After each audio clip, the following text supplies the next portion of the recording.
This man never expected that the demon, the gods prayed he would avoid, would appear immediately after becoming an adventurer. It felt as dangerous as an S-class monster from the mountains. He would usually avoid such threats, but this time he was forced to fight because the demon had trapped him in a barrier. He originally lacked confidence, but unexpectedly, 20 years of training had made him the pinnacle of human mages. The demon hadn't anticipated this. Originally planning to act in secret, he accidentally trapped the passing Ryan in the barrier, thinking it was just an ordinary human who could be easily dealt with, but he discovered that all his attacks couldn't cause the slightest damage. At this point, he noticed that Ryan was wearing an Elf King's robe with extremely strong magical defense. Although he didn't know how Ryan obtained it, he had no intention of stopping his attacks. As a demon, he was also skilled in close combat, but this was quite a coincidence, because under the Elf King's guidance, Ryan's combat skills were equally excellent. This meant the demon still couldn't subdue Ryan. After discovering the opponent wasn't invincible, Ryan began counterattacking, but the demon's speed exceeded expectations, using wind magic to enhance mobility, making magical attacks unable to hit. Both sides' magic proved ineffective,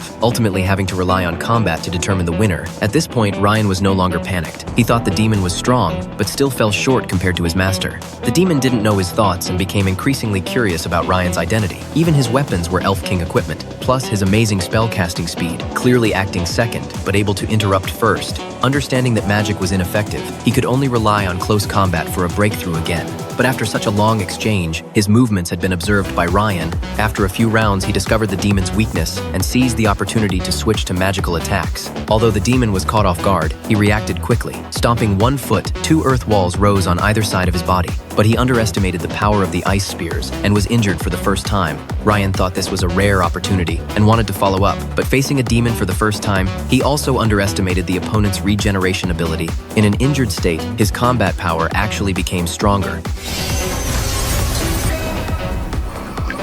Suddenly, time seemed to freeze. The seemingly harmless water droplets around the demon caused severe burning pain when they touched his body. This was a trap Ryan had set. But at this moment, he didn't dare relax, feeling the demon's aura becoming even stronger. It turned out both sides hadn't given their all. Just as the battle was about to resume, the solar eclipse happened to end, meaning the barrier would disappear. Although he didn't successfully defeat Ryan, the demon was in high spirits, having not had such an exhilarating battle in a long time.